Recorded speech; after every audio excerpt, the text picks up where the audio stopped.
À 6h44, Europe 1 vous répond, Thomas Soto. Aujourd'hui, près d'un jeune de moins de 25 ans sur 4 est au chômage dans notre pays. Tous les politiques sont d'accord pour dire que ce n'est pas un des problèmes majeurs, que c'est un des problèmes majeurs auxquels il faut s'attaquer, mais tous ne sont pas d'accord sur la façon d'arriver à traiter ce problème. Bonjour Bernard Vivier. Bonjour. Vous êtes le directeur de l'Institut supérieur du travail.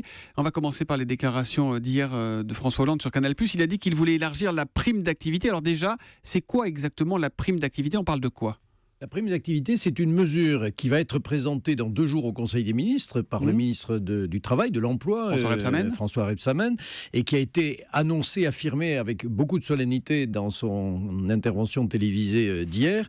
C'est le regroupement de 2 primes existant déjà, la prime pour l'emploi, le RSA activité, 2 primes qui ne marchaient pas véritablement et qui sont regroupées en une, qui s'appelle la prime d'activité, qui sera mise en place au 1er janvier 2016 et qui permettra d'aider financièrement des jeunes de moins de 25 ans qui sont dans des situations de petits boulots, des boulots précaires, du temps partiel, de l'intérim, et qui vont pouvoir avoir accès à ces primes, y compris donc les étudiants qui ont un emploi, pas les stagiaires, et les apprentis. D'accord, donc c'est pour les jeunes, c'est exclusivement pour les jeunes ou les plus de 25 ans peuvent être concernés ? Non, c'est pour les jeunes, c'est exclusivement pour les jeunes. Il existe d'autres contrats aidés, nous avons une panoplie très vaste dans notre pays, de plus d'une dizaine de contrats aidés, on s'y perd même parfois dans les techniques financières et c'est du reste ce qui a mis en difficulté les primes pour l'emploi et le RSA activité.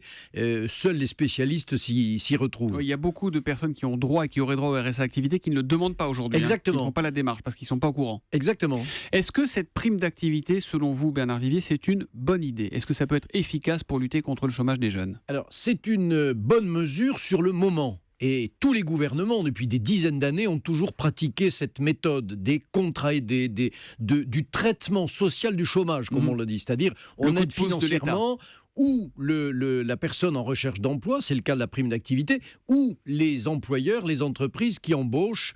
Cela, évidemment, n'est qu'un morceau du traitement du chômage. Le vrai traitement du chômage, c'est 2 choses. C'est d'abord la reprise économique. Et là, nous avons des perspectives pour l'année 2016, pas pour 2015. En 2014, on semble être à peu près sur la bonne voie. La reprise est là sur le plan international et il n'est pas inconcevable que la France, en 2016, retrouve le chemin d'une croissance suffisante, c'est-à-dire 1 à 1,5% du produit intérieur brut, pour équilibrer, faire stopper la hausse du chômage. En tout cas, ça améliore le quotidien de ces jeunes, mais c'est pas ça qui va créer de l'emploi. Ça va pas être le déclencheur pour les entreprises. Le déclencheur de l'emploi, c'est le client, c'est la reprise. Il faut améliorer l'offre, c'est tout le volet Macron, du ministre de l'économie et des finances, et puis c'est la reprise économique. Et puis il y a un autre élément très fort pour donner de l'emploi aux jeunes, c'est évidemment permettre que l'outil de formation soit à niveau des attentes du marché du travail. C'est la formation initiale qu'il faut rénover, c'est la formation professionnelle continue qu'il faut valoriser. Est-ce que ce n'est pas une nouvelle fois faire de l'assistanat ? On va l'entendre ça. Alors le mot assistanat est un mot qui est devenu dur, parce qu'il a un côté péjoratif. Eh bien, il est utile d'assister, et dans le bon sens du terme, des jeunes qui ont besoin de rester debout et de ne pas plonger. Vous l'avez dit tout à l'heure, aujourd'hui 23-24% des jeunes de moins de 25 ans sont au chômage, taux de chômage très élevé, alors que le reste de la population française, dans son ensemble, des populations salariées au chômage, c'est 10-11%, on frôle les 11%. La très libérale Agnès Verdier-Molinier, directrice de l'IFRAP, déplore qu'on fasse entrer les jeunes dans une logique d'aide sociale dès leur premier emploi. C'est une crainte que vous avez, vous aussi, ou pas, ça ? Non, pas franchement. Ce qui est important, c'est de donner du goût à l'activité. Et le président de la République... ça veut dire je travaille, donc je suis payé à peu près correctement, c'est ça ? Je suis à peu près payé correctement, mais surtout, je me lève le matin, je travaille, je suis considéré, je suis en lien avec d'autres personnes dans une équipe de travail. J'existe, je suis debout. Et à cet égard, le président de la République a développé une autre initiative pour soutenir l'apprentissage. Il faut dire que le même François Hollande avait un peu, à son arrivée à l'Élysée, abîmé un peu la politique d'apprentissage. Mais là, il est en train de se rendre compte qu'il faut relancer cette mesure qui fait le succès des autres pays européens. Depuis le 1er septembre, les entreprises de moins de 250 salariés ont droit à une prime de 1 000 € pour tout apprenti supplémentaire. Et pourtant, l'apprentissage ne cesse de baisser en France. Moins 3% en 2014, moins 8% en 2013. Pourquoi ? C'est un problème d'image, l'apprentissage. On dit tout le temps, alors est-ce que c'est un lieu commun ou pas, qu'en Allemagne, c'est formidable, l'apprentissage, et qu'en France, on est complètement à côté de la plaque ? Alors, en Allemagne, il y a 3 fois plus d'apprentis qu'en France. Il y a à peu près 1 600 000 apprentis en France. En Allemagne, en France, il y en a en objectif 500 000. En fait, il y en a moins. En 2014, on a eu une chute de 8% d'apprentis en moins par rapport à 2013. Et cette année, on s'attend également à une chute assez significative de l'ordre de 3% d'apprentis par rapport à l'an dernier. Donc, qu'est-ce qui fait que ça ne marche pas ? Un peu ce que vous venez de dire, c'est-à-dire l'apprentissage n'est pas encore en France considéré comme une voie haute, noble, forte pour entrer sur le marché du travail. C'est une voie qui offre du travail. Exactement, alors que c'est une offre qui appelle l'emploi. En Allemagne, des personnes qui ont des postes de responsabilité très élevés ont commencé comme apprentis.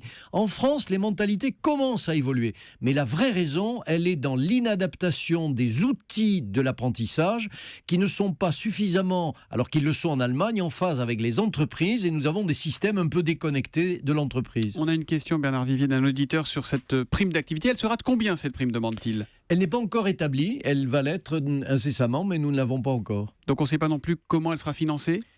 Si, on sait combien elle va coûter. Elle va coûter à peu près 4 milliards d'euros par an. Oui, c'est ce qu'a dit François Hollande hier, mais c'était un peu flou. Et ce sera, pour les jeunes, ça sera à peu près 1 milliard d'euros par an. Mais ça reste à chiffrer. Cosma nous écrit sur Twitter, ras-le-bol que tout soit toujours réservé aux moins de 25 ans. Est-ce que c'est vrai ? Non, ce n'est pas exact. Il y a un coup de projecteur qui a été mis sur ces questions-là, mais il y a d'autres emplois aidés, par exemple les contrats de génération qui ont été mis en place par le gouvernement. Ça ne marche pas fort non plus, c'est vrai, il y en a à peu près 30 000 sur un objectif de 75 000 par an, mais ce sont des aides qui sont là, au contraire, vers les seniors. En fait, ces emplois aidés, ils s'intéressent tour à toutes les catégories de population. Ce qu'il faut, c'est s'intéresser effectivement à tous ceux qui sont durablement, trop longuement dans le chômage. Il faut les sortir de cette période. Question de Renaud sur Europe1.fr. Peut-on vraiment gagner plus sans travailler qu'en travaillant aujourd'hui en France ? C'est un fantasme, ça, ou c'est vrai ? On peut survivre, on peut vivoter, on peut vivre effectivement avec les aides sociales et psychologiquement, ça peut pousser certains à rester dans une situation de précarité, mais de précarité qui ne soit pas pour autant la grande difficulté. Mais l'esprit et la recherche de ces contrats aidés, c'est de remettre en selle des personnes, c'est pas de les subventionner et de les financer à ne pas travailler. Une dernière question sur les emplois d'avenir qui sont aussi des emplois aidés. Ça marche plutôt bien, 187 000 signés, c'est au-dessus de l'objectif que s'était fixé le gouvernement. Ça concerne les jeunes de moins de 25 ans sans diplôme.